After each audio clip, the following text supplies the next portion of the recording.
Okay, so this one's all about waves. And we're going to start with the basics of waves, which are just the basic components. So if this is our drawing of a wave, and this is the imaginary equilibrium line, okay, the parts are, here's a trough, that's the top, oops, I'm sorry, that's the crest. It's the top, bottom part is the trough. Amplitude would be the displacement from the equilibrium position. So this is our equilibrium line, this dashed line. So from there to the top of the crest, or that position to the bottom of the trough, that is our amplitude. Okay. Wavelength, that's the point from any part of the wave to the next same part of the wave on the next consecutive section, I guess we could say. So if we start here at the beginning of a crest, then the wavelength would be the distance to the next beginning of the crest. So that right there. It could be from this point to this point. Either one of those are wavelengths, okay, given by a lambda. So for now we talk about measurements in a wave. Okay, a couple of the measurements that we talk about are the period. Okay, period is capital T, and that is the time for one wave, so time per wave, to pass by a given point. Okay, and our units are in seconds. And the frequency, that's how many waves we have per second, per unit time. So they might say something like, 3 waves pass by under a dock in 2 seconds. So we can figure out either one of those because we know that there's 3 waves every 2 seconds. Okay? Or we can say that there's 2 seconds for 3 waves. They're just inverses of each other. And if you look on your reference tables, it shows just that the period is 1 over the frequency, or the frequency is 1 over period. Okay? And our units for frequency, because this is in seconds, okay, it's actually seconds to the -1, or what we call hertz. Okay, so hertz is frequency. And frequency and period are inverses of each other. One of the other kind of phenomenon that we deal with waves and vibrations is something called resonance. Okay, so all things vibrate at their natural frequency. Everything has a natural frequency, and if you remember, I did this with the earthquake table that had the 4 different length little bobs on it. They're actually little sinkers, and by shaking the table back and forth at different frequencies, you match the natural frequency with each individual bob. So at a certain frequency, this one started vibrating back and forth, and the rest of them didn't. And then at a different frequency, these ones started vibrating back and forth. The rest of them didn't. Okay? Because I was matching their natural frequency, making them resonate. It's no different than, pushing somebody on a swing. You have to push them at the right frequency. You have to give them that jolt at the right frequency, or else you're working against their amplitude. So it makes the amplitude larger. Okay? Now, any sort of vibration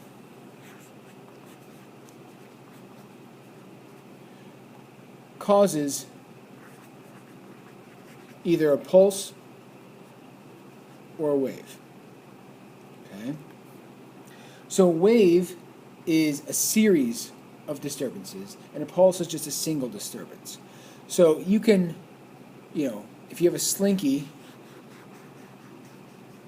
that's stretched out, you send a pulse, that's just one wave traveling down through that slinky. A wave would be a continuous up and down motion of the disturbance, creating a wave that travels down through that slinky. And then, assuming it's an infinitely long slinky, nothing gets reflected back, it just continues on through that medium, that slinky medium. And all vibrations, this is very, very important. Okay? So we're going to make it nice and big. Waves only transfer energy. Okay? They do not transfer mass, they only transfer energy. So if we go back to this slinky here, okay, the medium itself moves up and down as it goes, but it's just the energy that goes forward. Okay, the energy is moving. The actual mass of the slinky isn't going forward, it's just the energy that's going forward. Now, even if you sent this in as a compression wave where you kind of put a force this way and made those slinky coils get closer together, that's still not transferring mass. It's still just transferring the energy down through that slinky. So waves only transfer energy. Make sure you know that. Now, the medium, I've talked about it already on here. The medium is the material the wave moves through.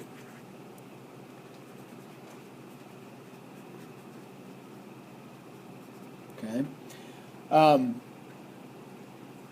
And the velocity in a given medium never changes. The only time the speed changes is when the medium itself changes. Okay? Now, going from like a thick rope to a thin rope, if you're sending a pulse, that'll change the velocity because you're changing the medium. Okay? Even though it's still rope, it is different heft to the rope, different mass to the rope, so that will change the medium, or change the velocity itself. Now, if we talk about phases on a wave, so let's draw our simple wave here again. And sometimes they'll ask you, they'll say, okay, you got several points here. We'll label these in a second. I think that's good. And we'll say you got A, B, C, D, E, and F. And they'll ask which points are in phase with each other. And in phase simply means that it's the same position but on a different wave. All right? So B and F are in phase. They are both at the crest. Now E here, okay, would be in phase because it's going up into the crest, would be in phase with a point here. We'll call that G. Okay? So E and G would be in phase. So it has to be at the same point. Now, that could also be 0 degrees in phase, 360 degrees in phase, because we can also talk about things being out of phase. So if something is 180 degrees out of phase, and if you look at this kind of being a circle, so this whole trough being half of the circle, and this whole crest being half of the circle, so we'll just redraw it up here, okay? Then anything at the bottom of the trough would be 180 degrees out of phase. And we'll talk more about that when we get to interference.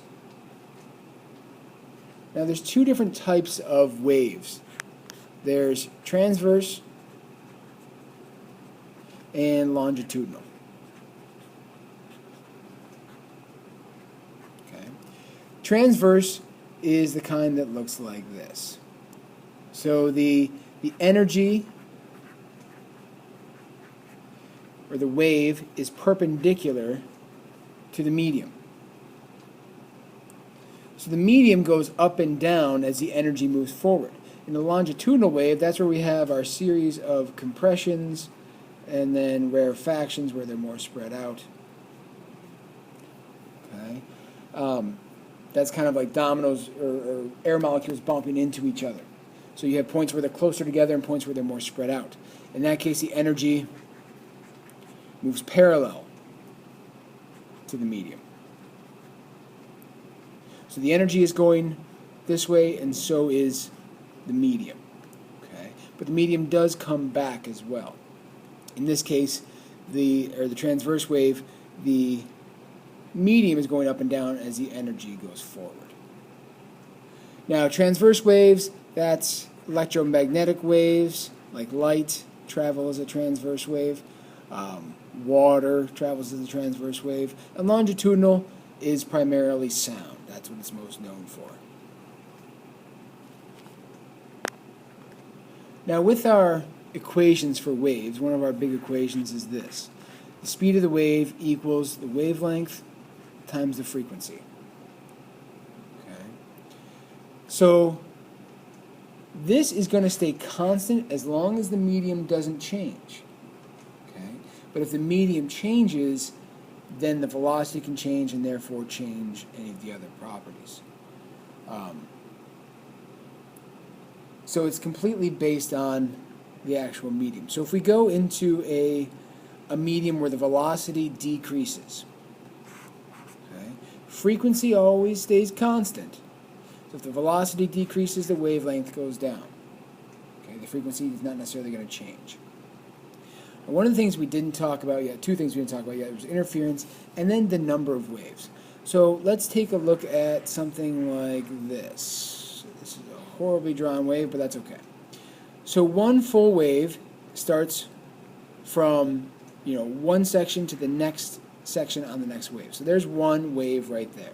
Then we have another wave, and then we have another wave, and then one more, and then we have a little more than a half of one.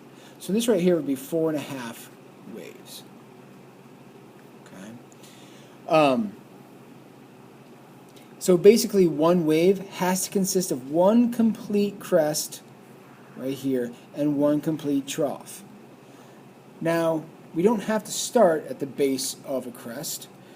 We could start something like this. Okay. In this scenario, we can start at the top, at the crest here, and we go to another crest, and we go to another crest, and we go to another crest, and then we go to a trough. So this is one wave, 2 waves, 3 waves, and then a half of a wave here. So this would be 3.5 waves. A lot of times we'll ask you to, find the frequency or find the period based on the number of waves. So you make sure you know how to count the number of waves. And the last thing, interference. There's constructive and destructive interference. Constructive happens when waves are in the same medium and they're 0 or 360 degrees in phase. Okay. So let's say we've got let's draw our equilibrium line here, and here's wave 1, something like that, and here comes wave 2, which is in the same medium and in phase, which means our crests line up and our troughs line up. And again, these are horribly drawn, but you get the idea. And now, what happens with constructive interference is our resultant wave would be the addition of these amplitudes. So these two amplitudes at the beginning here add together to make one large amplitude wave. These troughs add together to make one large trough, so forth and so on. That's constructive interference as we go through this. Now, destructive interference, okay, this is when they are 180 degrees. That's maximum destructive interference is at 180 degrees. We call that out of phase, or half wavelength. Okay, if they're half wavelength apart, that's going to be destructive interference as well. So for this one, okay, here's our normal wave. So our new wave would look something like this, where you have a crest meeting a trough and a trough meeting a crest, in which case these amplitudes still add together, but one's negative on the bottom, one's positive on top, so they start to cancel each other out. Now when you have this interference, you can get a standing wave. So a standing wave occurs when you have a wave going down, and then it's reflected back at the other side. Okay? As it's reflected back, you have to picture these waves moving, not just standing. They create something that looks like it's going up and down. Okay? And you have points where it's not moving at all. The wave appears to not be moving. Those are nodes. And points where you have maximum movement, those are antinodes.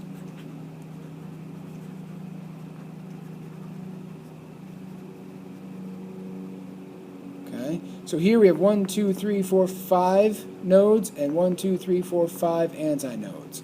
I'm going to run out of time here, so we're going to cut it off now.